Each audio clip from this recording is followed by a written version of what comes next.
People say they see Elvis, who's supposed to be dead. There's witnesses that were at his funeral. Yeah, and that's part of my challenge. Part of my challenge is living in a culture where some people believe that Jesus is dead and Elvis is alive. That's really sad. How's that sad? You know what? Maybe in 2,000 years, Elvis will be some kind of religious icon. Yeah, well, the evidence is that Elvis isn't alive. The evidence is Elvis is dead. What evidence? Have you seen direct evidence that says Elvis is dead? I've seen pictures of him at Dairy Queen and stuff like that. I've never seen pictures of Jesus. Well, actually, maybe I I'm real glad. I hope you don't see pictures of Jesus in the globe. But I've seen the same kinds of pictures that I could see anywhere else. I've seen writing in the globe that is in the same print, in the same letters, the same alphabet that the Bible is printed in. Please don't use the globe as a source document for your thinking. It's very unwise. I'm not saying it's the source of my thinking. I'm saying it's a source out there that could or could not be as reliable as any other source out there. No, the evidence is the globe is not that reliable. You don't know. Some of the stuff in the globe might not be, some of the stuff might be. The folks who saw Jesus Christ risen from the dead were willing to die for what they had seen.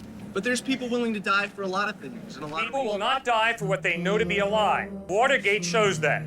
Dean, Ehrlichman, and Haldeman, three brilliant American lawyers, were not willing to go through too much suffering in order to cover up what they knew to be the Watergate lie. I'm sure many people 100 years ago died because they believed in certain things that we know now is not true. Yeah, but they didn't die to cover up what they knew to be a lie. And now we know that is completely not true. Psychology shows us that people will not die to cover up what they know to be a lie. But they don't know it to be a lie. They could suspect that it's the truth. James, the brother of John, was put to death by the sword. Peter, Andrew, Philip, Simon the Zealot, James, son of Alphaeus, Bartholomew were crucified.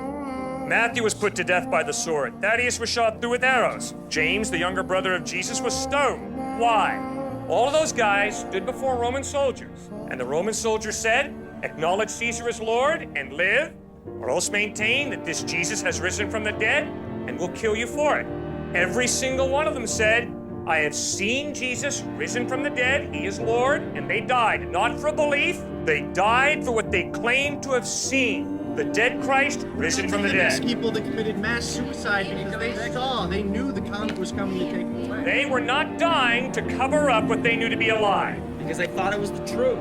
Exactly. They were not dying to cover up what they knew to be a lie. These folks said, "We saw Jesus Christ risen from the dead." They died, not for a belief. They died for what they claimed to have seen. The dead Christ risen from the dead.